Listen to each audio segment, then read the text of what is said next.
Students welcome back to my YouTube channel. So इस video ਦੇ ਵਿੱਚ ਬੱਚੇ ਅਸੀਂ ਕਲਾਸ +1 ਦੀ ਫਿਜ਼ਿਕਸ ਦਾ ਪੇਪਰ ਡਿਸਕਸ ਕਰਾਂਗੇ ਜੋ ਕਿ 2 ਦਸੰਬਰ ਦਾ ਬੱਚੇ ਤੁਹਾਡਾ ਪੇਪਰ ਹੈ। MCQs ਪੇਪਰ ਹੈ। ਸੋ ਇੱਕ ਪੇਪਰ ਬੱਚੇ ਤੁਹਾਡਾ ਹੋ ਚੁੱਕਾ ਆ। This is the second paper. So ਬੱਚੇ ਅੱਜ ਦਾ ਜਿਹੜਾ ਪੇਪਰ ਹੈ ਥੋੜਾ ਜਿਹਾ ਪੰਜਾਬ ਬੋਰਡ ਨਾਲੋਂ ਹਟ ਕੇ ਸੀ, ਮਤਲਬ ਕਿ ਪੰਜਾਬ ਬੋਰਡ ਦੇ ਕੁਐਸਚਨਸ ਕੁਝ ਇਦਾਂ ਦੇ ਕੁਐਸਚਨਸ ਆ ਜਿਹੜੇ ਪੰਜਾਬ ਬੋਰਡ ਦੇ ਵਿੱਚ ਕਦੇ ਪੁੱਛੇ ਹੀ ਨਹੀਂ ਗਏ। ਸੋ ਥੋੜਾ ਜਿਹਾ ਪੰਜਾਬ ਬੋਰਡ ਦੇ ਨਾਲ ਟੱਚ ਘੱਟ ਸੀ। ਸੋ ਮੇ ਬੀ ਅੱਜ ਦਾ ਜਿਹੜਾ ਪੇਪਰ ਆ ਤੁਹਾਨੂੰ ਦੇਖ ਕੇ ਘਬਰਾਹਟ ਹੋਈ ਹੋਏਗੀ ਜਾਂ ਤੁਹਾਡਾ ਕੌਨਫੀਡੈਂਸ ਲੂਜ਼ ਹੋ ਗਿਆ ਹੋਏਗਾ ਕਿ ਇਹ ਕਿੱਦਾਂ ਦਾ ਪੇਪਰ ਆ ਗਿਆ ਜਾਂ ਤਾਂ ਅਸੀਂ ਪੜ੍ਹਿਆ ਹੀ ਨਹੀਂ। ਸੋ ਬੱਚੇ ਆਪਣਾ ਕੌਨਫੀਡੈਂਸ ਲੂਜ਼ ਨਾ ਕਰੋ, ਡੋਂਟ ਵਰੀ। ਤੁਸੀਂ ਆਪਣੀ ਜਿਹੜੀ ਮੇਨ ਬੁੱਕ ਆ ਦਿਨੇਸ਼ ਦੀ ਬੁੱਕ ਆ, ਮਾਡਰਨ ਦੀ ਬੁੱਕ ਆ, ਉਹਨੂੰ ਰਾਜੇ ਉਹਦੇ ਕਨਸੈਪਟ ਜਿਹੜੇ ਆ ਪੜ੍ਹਨੇ ਸਟਾਰਟ ਕਰ ਦਿਓ। ਅੱਜ ਦੇ ਪੇਪਰ ਦੇ ਵਿੱਚ ਯੂਨੀਮੈਕਸ ਐਕੂਰੇਟ ਦੀ ਬੁੱਕ ਦੇ ਵਿੱਚੋਂ ਪੇਪਰ ਨਹੀਂ ਆਇਆ, ਕਾਫੀ ਘੱਟ ਪੇਪਰ ਆਇਆ। ਸੋ ਦੇਖ ਕੇ ਘਬਰਾਉਣਾ ਨਹੀਂ ਆ। ਤੁਸੀਂ ਆਪਣੀ ਪੇਪਰ ਦੀ ਹੱਲੇ ਵੀ ਕਾਫੀ ਦਿਨ ਪਏ ਆ, 10 ਦਿਨ ਪਏ ਆ। ਸੋ ਤੁਸੀਂ ਆਪਣੇ ਪੇਪਰ ਦੀ ਤਿਆਰੀ ਜਿਹੜੀ ਆ ਆਪਣੀ ਬੁੱਕ ਦੇ ਵਿੱਚੋਂ ਕਨਸੈਪਟ ਕਲੀਅਰ ਕਰ ਸਕਦੇ। MCQ ਬੱਚੇ ਨੂਮੈਰੀਕਲ ਤਾਂ ਬਹੁਤ ਜ਼ਿਆਦਾ ਈਜ਼ੀ ਆ, ਜਿਹੜੇ ਨੌਲੇਜ ਬੇਸਡ ਕੁਐਸਚਨ ਆ ਉਹ ਥੋੜ੍ਹੇ ਜਿਹੇ ਉਹਨਾਂ ਨੇ ਘੁਮਾ ਫਿਰਾ ਕੇ ਪੁੱਛੇ ਹੋਏ ਆ। ਸੋ ਚਲੋ ਆਪਾਂ ਡਿਸਕਸ ਕਰਦੇ ਹਾਂ ਇਹ ਕੁਐਸਚਨ ਪੇਪਰ। ਅੱਜ ਦੇ ਬੱਚੇ ਇਸ ਕੁਐਸਚਨ ਦੀ ਜੋ PDF ਆ ਸਪੈਸ਼ਲ PDF ਬਣਾਈ ਗਈ ਆ। ਸੋ ਦੇਖ ਸਕਦੇ ਆ ਸਾਰੀ PDF ਬੱਚੇ ਸਪੈਸ਼ਲ ਤੁਹਾਡੇ ਲਈ ਹੀ ਬਣਾਈ ਗਈ ਆ। ਸੋ PDF ਬੱਚੇ ਤੁਹਾਨੂੰ ਮੇਰੇ ਟੈਲੀਗ੍ਰਾਮ ਚੈਨਲ ਦੇ ਉੱਪਰ ਮਿਲ ਜੇਗੀ। ਟੈਲੀਗ੍ਰਾਮ ਚੈਨਲ ਦਾ ਨੇਮ ਸੇਮ ਆ, ਫਿਜ਼ਿਕਸ ਵਿਦ ਰਿੰਪਲ ਮੈਮ। ਸੋ ਚਲੋ ਸਟਾਰਟ ਕਰਦੇ ਹਾਂ ਕੁਐਸਚਨ ਨੰਬਰ 1 ਤੋਂ। ਦ ਯੂਨਿਟਲੈਸ ਕੁਆਂਟਿਟੀ ਜਿਹੜੀ ਹੁੰਦੀ ਆ that is never has a non zero dimensions. So ਬੱਚੇ ਮੈਂ ਇਹਦੀ ਜਿਹੜੀ ਰੀਜ਼ਨਿੰਗ ਆ ਉਹ ਬਿਲਕੁਲ ਨੀਚੇ ਲਿਖੀ ਹੋਈ ਆ, ਤੁਸੀਂ ਦੇਖ ਸਕਦੇ ਆ। ਨੈਕਸਟ ਆ ਸਿਗਨੀਫਿਕੈਂਟ ਫਿਗਰ ਇਨ 0.500। ਹੁਣ ਦੇਖੋ ਪੁਆਇੰਟ ਤੋਂ ਪਹਿਲਾਂ ਵਾਲੇ ਜੋ ਡੈਸੀਮਲਸ ਅਸੀਂ ਕਾਊਂਟ ਨਹੀਂ ਕਰਨੇ, ਪਿੱਛੇ ਵਾਲੇ ਦੇਖਣੇ ਹੁੰਦੇ ਆ। So answer is 3। The distance travelled by an object is directly proportional to the time taken then acceleration ਕਿੱਦਾਂ ਦੀ ਹੋਏਗੀ। ਹੁਣ ਉਹ ਕਹਿ ਰਿਹਾ ਜਿਹੜੀ ਡਿਸਟੈਂਸ ਆ ਉਹ ਵੈਲੋਸਿਟੀ ਦੇ ਡਾਇਰੈਕਟਲੀ ਪ੍ਰਪੋਰਸ਼ਨਲ ਆ। ਸੋ ਵੈਲੋਸਿਟੀ ਕਿਹਦੇ ਇਕੁਅਲ ਹੁੰਦੀ ਆ, ਡਿਸਟੈਂਸ ਓਵਰ ਟਾਈਮ ਦੇ। ਸੋ ਅਗਰ ਦੋਨੋਂ ਸੇਮ ਹੋਣਗੇ ਤਾਂ 1:1 ਮਤਲਬ ਕਿ 1 ਆ ਗਿਆ, ਮਤਲਬ ਕੌਨਸਟੈਂਟ ਟਰਮ ਆ ਗਈ। ਅਗਰ ਐਕਸਲਰੇਸ਼ਨ ਵੈਲੋਸਿਟੀ ਕੌਨਸਟੈਂਟ ਆ ਤਾਂ ਐਕਸਲਰੇਸ਼ਨ ਜਿਹੜੀ ਆ ਉਹ 0 ਹੋ ਜਾਏਗੀ। ਠੀਕ ਹੈ, 0 ਕਿਉਂ ਹੋਏਗੀ? ਕਿਉਂਕਿ ਐਕਸਲਰੇਸ਼ਨ ਕਿਹਦੀ ਇਕੁਅਲ ਹੁੰਦੀ ਆ, ਵੈਲੋਸਿਟੀ ਓਵਰ ਟਾਈਮ। ਅਗਰ ਡੈਰੀਵੇਟਿਵ ਦੇ ਅੰਦਰ ਵਾਲੀ ਪਈ ਚੀਜ਼ ਜਿਹੜੀ ਆ ਕੌਨਸਟੈਂਟ ਹੋ ਜਾਵੇ ਤਾਂ ਇਹਦਾ ਡੈਰੀਵੇਟਿਵ ਜੋ ਆ ਉਹ 0 ਹੋ ਜਾਂਦਾ ਆ। ਨੈਕਸਟ ਆ ਜਾਓ, the relative velocity of a particle moving with velocity v with respect to itself ਬੱਚੇ ਜਿਹੜੀ ਰਿਲੇਟਿਵ ਵੈਲੋਸਿਟੀ ਉਹ 0 ਹੁੰਦੀ ਆ। ਸੋ ਇਹਦਾ ਰੀਜ਼ਨ ਦਿੱਤਾ ਹੋਇਆ, ਤੁਸੀਂ ਰੀਜ਼ਨ ਵੀ ਦੇਖ ਸਕਦੇ ਆ। ਨੈਕਸਟ ਆ ball is projected vertically upward with a velocity v, it comes backs to the ground in a time t, then VT graph ਜਿਹੜਾ ਆ ਕਿੱਦਾਂ ਦਾ ਬਣੇਗਾ। ਸੋ VT ਗ੍ਰਾਫ ਜਿਹੜਾ ਬੱਚੇ ਸਾਡਾ C option is the right answer. Next ਆ ਜਾਓ, if a particle executes uniform circular motion. ਅਗਰ ਸਾਡੀ ਕੋਈ ਬੋਡੀ ਆ, ਕੋਈ ਪਾਰਟੀਕਲ ਆ, ਉਹ ਸਰਕੂਲਰ ਮੋਸ਼ਨ ਦੇ ਵਿੱਚ ਮੂਵ ਕਰ ਰਿਹਾ ਤਾਂ ਜਿਹੜੀ ਉਹਦੀ ਸਪੀਡ ਤੇ ਮੈਗਨੀਟਿਊਡ ਹੋਏਗਾ ਉਹ ਕੌਨਸਟੈਂਟ ਹੋ ਜਾਏਗਾ। ਠੀਕ ਹੈ ਜੀ। ਨੈਕਸਟ ਆ ਜਾਓ, the particle just completed motion in a circular path of radius r। ਅਗਰ ਰੇਡੀਅਸ r ਦੇ ਅੰਦਰ ਉਹ ਜਸਟ ਸਰਕੂਲਰ ਪਾਥ ਕਵਰ ਕਰਦਾ, ਹਾਈਐਸਟ ਪੁਆਇੰਟ ਤੇ ਜਿਹੜੀ ਬੱਚੇ ਤੁਹਾਡੀ ਵੈਲਿਊ ਆ ਉਹ ਕਿੰਨੀ ਹੁੰਦੀ ਆ? ਸੋ ਹਾਈਐਸਟ ਪੁਆਇੰਟ ਤੇ ਹੁੰਦੀ ਆ √GR। ਕੁਐਸਚਨ ਨੰਬਰ 8 ਦੇਖੋ, ਉਹਨਾਂ ਨੇ ਕਿਹਾ ਇਫ ਟੂ ਬੋਡੀਜ਼, ਦੋ ਮਾਸਿਸ ਆ ਕੈਪੀਟਲ M ਤੇ small m, are connected on a horizontal plane and a force is applied on a combination। ਅਸੀਂ ਫੋਰਸ ਨੂੰ ਅਪਲਾਈ ਕੀਤਾ ਕਿਸੇ ਕੰਬੀਨੇਸ਼ਨ ਦੇ ਨਾਲ, then the tension depends upon, ਜਿਹੜੀ ਟੈਂਸ਼ਨ ਆ ਕਿਹੜੀ ਚੀਜ਼ ਤੇ ਜਿਹੜਾ ਆ ਡਿਪੈਂਡ ਕਰੇਗੀ। the force applied on the system, ਜਿੰਨੀ ਤੁਸੀਂ ਫੋਰਸ ਅਪਲਾਈ ਕਰੋਗੇ ਉੱਤੇ ਹੀ ਜਿਹੜੀ ਤੁਹਾਡੀ ਟੈਂਸ਼ਨ ਆ ਉਹ ਡਿਪੈਂਡ ਕਰੇਗੀ। ਠੀਕ ਹੈ ਜੀ।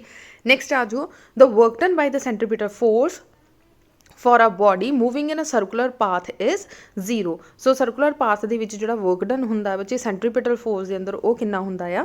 0 ਹੁੰਦਾ ਆ। ਨੈਕਸਟ ਆ ਜਾਓ, if the stone is thrown up vertically and return to ground. ਅਗਰ ਅਸੀਂ ਕੋਈ ਸਟੋਨ ਨੂੰ ਵਰਟੀਕਲੀ ਉੱਪਰ ਵੱਲ ਸੁੱਟਦੇ ਹਾਂ ਤਾਂ ਰਿਟਰਨ ਟੂ ਗਰਾਊਂਡ ਮਤਲਬ ਕਿ ਧਰਤੀ ਤੇ ਵਾਪਸ ਆ ਜਾਂਦਾ, ਤਾਂ ਪੋਟੈਂਸ਼ੀਅਲ ਐਨਰਜੀ ਕਹਿੰਦੇ ਮੈਕਸਿਮਮ ਕਿੱਥੇ ਹੋਏਗੀ? ਮੈਕਸਿਮਮ ਕਦੋਂ ਹੋਏਗੀ? ਜਦੋਂ ਪਰਟੀਕੂਲਰ ਇੱਕ ਹਾਈਟ ਤੇ ਹੋਏਗੀ, at the maximum height. Next ਆ ਜਾਓ, a body of mass m collides against a wall with a velocity of v। So ਇੱਕ ਵੈਲੋਸਿਟੀ ਦੇ ਨਾਲ ਗਿਆ, ਮੰਨ ਲਓ ਆ ਕੰਧ ਆ, ਇੱਥੋਂ ਜਦੋਂ ਅਸੀਂ ਕੋਈ ਚੀਜ਼ ਸੁੱਟੀ ਉਹਦੀ ਵੈਲੋਸਿਟੀ ਕਿੰਨੀ ਸੀ? ਉਹਨਾਂ ਨੇ ਕਿਹਾ ਅਗੇਂਸਟ ਮਤਲਬ -mv। ਠੀਕ ਹੈ, ਇੱਥੋਂ ਟਕਰਾ ਕੇ ਵਾਪਸ ਆਈ, ਉਹ ਵੈਸੇ ਹੀ ਕਹਿ ਲਓ ਕਿ MV ਹੁੰਦੀ ਆ। ਠੀਕ ਹੈ, ਸੋ ਦਿਸ ਇਜ਼ MV। ਸੋ ਕਿੰਨਾ ਆ ਗਿਆ? ਬਾਈ ਫਾਰਮੂਲਾ ਕੀ ਹੁੰਦਾ ਬੱਚੇ? Final minus initial. ਸੋ ਪਹਿਲਾਂ ਸਾਡੀ ਕਿੰਨੀ ਸੀਗੀ? माइनस एम वी, तो वापस कितनी आई M V minus M V कितना हो गया 2 MV। ठीक है जी, सो माइनस 2 MV ਜਿਹੜਾ ਤੁਹਾਡਾ आंसर आ जाएगा। नेक्स्ट आ जाओ, for which of the following does the centre of mass lies outside the body, that is bangle. Next आ ml² t-3 के दी यूनिट्स आ पावर दे, सो नीचे सॉल्व किया होया देख लेना। नेक्स्ट आ in the equation y is equals to a sin omega t minus k x where t and k जोड़ा आ टाइम और डिस्टेंस नू रिप्रजेंट कर रहे, तो ओमेगा के इक्वल होएगा। सो बच्चे ओमेगा देखा जाए आ रहा थोड़ा ओमेगा, ਇਹਦਾ मतलब y मतलब 1 is equals to omega T. So omega के इक्वल आएगा 1/t, टी मतलब टाइम पीरियड, सो टी नू ऊपर लैके जावांगे तो -1 आ गया। सो t -1 मतलब आ रहा, बाकी सारी टर्म 0 आ तो t -1 ही आ कला। हुण के आ के एक्स इज इक्वल्स टू जी थोड़ी कॉन्सटेंट टर्म आ दैट इज 1। सो y के इक्वल आ गया 1 सॉरी के इक्वल आ गया 1/x। एक्स की है थोड़ी लेंथ, लेंथ मतलब एल नू ऊपर लैके जावांगे तो -1। सो -1 मतलब कि option number first is a right answer. Next आ जाओ, कहते कि दो objects are projected at an angle of theta 30 degree and 60 degree. पहला बच्चे 30 डिग्री पुट करके देख लो, आर की वैल्यू की होंगी है u² sin 2θ/g। जो थीटा की वैल्यू 30 पुट करांगे 32 जा 60, तो साडे को आर की वैल्यू आ गई। हुण 60 पुट करके देखो, जो 60 पुट करांगे 60 नू 2 दे नाल मल्टीप्लाई करांगे तो 120 आ गया। सो 120 नू बच्चे की किया, 120 नू असीं लिख सकते हैं 180 माइनस 60 डिग्री। ठीक है, ये फॉर्मूला हुंदा sine 180 minus theta is equals to sine theta, ਇਹਦਾ मतलब this is equals to sine 60 degree. So असीं लिख दिता साइन 60। सो ਇਹਦਾ मतलब R30 और R60 ਜਿਹੜਾ ਆ इक्वल आ गया। So A option is the right answer. Next आ the displacement of a body from a fixed point at an instantaneous instant is given by x is equals to this. What type of motion, किद्दां दा उन्हें motion किया। Motion बच्चे पहला तो सानू distance given आ, ठीक है, आ थोड़ी डिस्टेंस आ, डिस्टेंस तो असीं वेलोसिटी निकाल लैंदे आ। सो वेलोसिटी किहदे इक्वल हुंदी है डिस्टेंस ओवर टाइम। सो डेरीवेटिव लेता 5 2 जा 10t प्लस एदी पावर 1 आ, 1 अगे आ गया, 6 1 जा 6, टी ने हुण खत्म हो जाना। जो असीं एक्सलेरेशन निकालांगे दैट इज dv/dt, ਇਹਦਾ डेरीवेटिव लवांगे तो आ गया 10, 6 कॉन्सटेंट टर्म आ, कॉन्सटेंट टर्म 0 हो जाता। ठीक है, सो साडे को फाइनली एक्सलेरेशन कोई ना कोई आ रही है, ਇਹਦਾ मतलब ਤੁਹਾਡੀ इत्थे यूनीफॉर्म एक्सलेरेशन होएगी। So option number B is a right answer. Next बच्चे 17th क्वेश्चन उन्होंने क्या एवरेज वेलोसिटी कितनी, एवरेज वेलोसिटी किहदे इक्वल हुंदी आ 2v1v2 divided by v1 plus v2। So ये डायरैक्ट फॉर्मूला आ, असी लिख दिता। Next acceleration of a particle can be found from area under velocity time graph. बच्चे क्वेश्चन नंबर 16 17 18 ये सीधे सीधे बहुत ज़्यादा ईजी क्वेश्चन आए हुए आ, ये नहीं आ कि सारा पेपर ही डिफिकल्ट आ, ये क्वेश्चन जोड़े आ काफ़ी ईजी आए हुए आ। Similarly 19th question most important question आ, उन्होंने क्या अगर कोई मैन आ m he stands in a weighing scale in the lift, lift ਦੇ ਵਿੱਚ ਖੜੇ ਆ ਜਦੋਂ ਅਪਵਰਡ ਉੱਪਰ ਵੱਲ ਨੂੰ ਜਾ ਰਿਹਾ, ਉੱਪਰ ਮਤਲਬ ਟੈਂਸ਼ਨ ਵੱਡੀ ਹੋਏਗੀ, ਨੀਚੇ ਕੀ ਸੀ mg। ਸੋ ਅਸੀਂ ਕੀ ਪੜਿਆ ਸੀ r ਕਿਹਦੇ ਇਕੁਅਲ ਹੋ ਜਾਂਦਾ t minus mg, t minus mg। r ਤੁਹਾਡੀ ਕਿੰਨੀ ਆ ਮਾਸ ਇਨਟੂ ਐਕਸਲਰੇਸ਼ਨ ਜਾਂ ਫੋਰਸ ਲਿਖ ਸਕਦੇ ਆ t ਮਾਈਨਸ mg। ਸੋ ਅਸੀਂ t ਨਿਕਾਲਣਾ, ਆ mg दूसरी तरफ जाएगा तो प्लस का हो गया, m कॉमन निकाल लो a plus g। So a plus g मतलब कि option number B is a right answer. Next horizontal force of 10 newton is necessarily to just hold a block stationary against a wall। 10 force लिती है बच्चे, सानू F पता आ जी कि इन्नी Newton force लग रही है F। The coefficient of friction between the block and the wall is 0.2। सानू म्यू की वैल्यू गिवन है, वेट ऑफ द ब्लॉक मतलब तुसी फ्रिक्शनल फोर्स जी आ वो फाइंड आउट करनी आ। सो F के इक्वल आएगा म्यू एन, दोनों की वैल्यू पुट करो तो 2n जोड़ा थोड़ा आंसर आ जाएगा। नैक्सट है बच्चे क्वेश्चन नंबर 21। एक्चुअली 21 अज तक इदा का क्वेश्चन जोड़ा आ पंजाब बोर्ड के कभी नहीं पूछा गया, बट इस पेपर के हुण पूछा गया तो थानू बच्चे फाइनल पेपर के लिए भी इदा के क्वेश्चन प्रिपेयर करने पैणगे, क्योंकि हो सकता इदा के पेपर के फाइनल एग्जाम के क्वेश्चन पूछ ले जाण। A chain of length L mass M is held on the smooth table with its 1/nth part hanging over the edge the work done कितना होएगा। उन्होंने क्या आ कि मास L/N हो गया तो वो कितना हो जाएगा M/N n। So total height कितनी होगी L/2n। सो पोटेंशियल एनर्जी का फॉर्मूला की होंगे mgh। सो m की वैल्यू m/n, h की वैल्यू L/2n। सो इनू सॉल्व किया तो थोड़ा आ वाला आंसर आ गया। यदा मतलब 1/n², n² उपर जाएगा तो -2। सो -2 के जोड़े आ इक्वल आ जाएगा। ठीक है। Next are two masses 1 gram 4 gram are moving with equal kinetic energy. The ratio of the magnitude of the linear momentum. Linear momentum ਬੱਚੇ ਕਿੱਦਾਂ ਨਿਕਾਲਾਂਗੇ, ਪੀ ਕਿਹਦੇ ਇਕੁਅਲ ਹੁੰਦਾ √2me। ਸੋ ਪੀ ਜਿਹੜਾ ਆ ਡਾਇਰੈਕਟਲੀ ਪ੍ਰਪੋਰਸ਼ਨਲ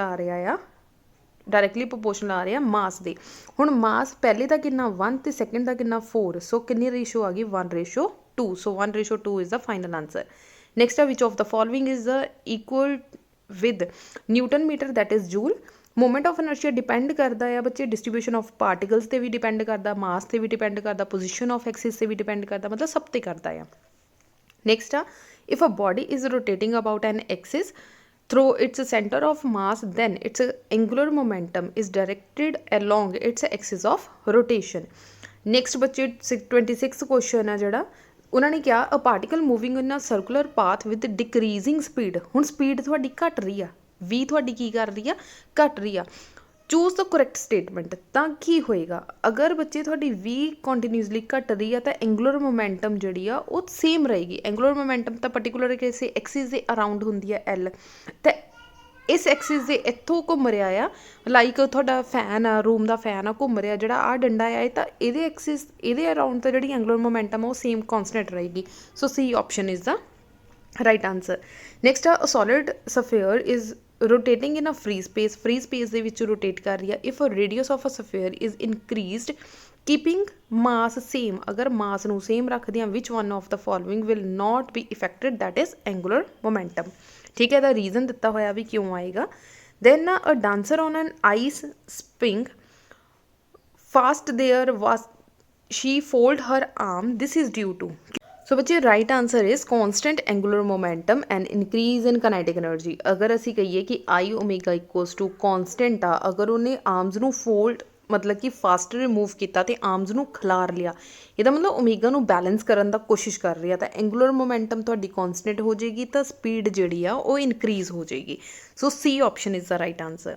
नेक्स्ट आ in the relation f is equals to a/√x plus b t the whole square where f is force, x is distance, t is time, then dimensions of a/p। So a दे dimensions पहला तो सब तो पहला तो ए दे dimensions निकाल लो। सो किद्दां निकालांगे f is equals to a/√x, a के दे इक्वल आ गया f divided by √x। What is f? F is force that is mlt minus 2 divided by √x is √l। So √l नू उपर लैके जावांगे बच्चे, हाफ आ ये 1 आ, 1 चों जो हाफ माइनस किए तो -1/2 आ जाएगा। ठीक है जी, हाफ चों जो half minus sorry plus half, 1 चों जो हाफ माइनस किया तो साडा हाफ आ जाएगा। सो साडे को ए दा आंसर कितना आ गया ml-2। So ml half t-2। Next अब बी दा सिमिलरली बच्चे फाइंड आउट करना। So f divided by t square, f के दे इक्वल है mlt-2 और टी के दिया टी स्केयर दे इक्वल। टी स्केयर ऊपर जाएगा तो t⁻⁴ बन जाएगी। a/b नू फाइंड आउट करना, m दे नाल m कैंसल। सो l बच्चे ऊपर जाएगा तो हाफ विचों -1 निकले तो -1/2 हो जाएगा। सो l दी पावर -1/2 आ टी ऊपर जाएगा तो 4 चों 2 निकाले तो पॉजिटिव दे 2 आ जाएगा। ठीक है जी, सो ये अकॉर्डिंगली जोड़ा है थोड़ा आंसर आ जाएगा। नेक्स्ट आ जाओ in experiment measurement quantity ABC and X is a calculated from the formula AB the whole square divided by C the cube. बच्चे जोड़े परसेंटेज वाले क्वेश्चन आ एक्चुअल के इंपॉर्टेंट आ बट पंजाब बोर्ड के अकॉर्डिंगली घट इंपॉर्टेंट आ, बट ये क्वेश्चन भी जो पंजाब बोर्ड के पूछा गया है। सो थानू इदा के क्वेश्चन मतलब करके जाने पैणगे। सो फॉर्मूला की हुंदा बच्चे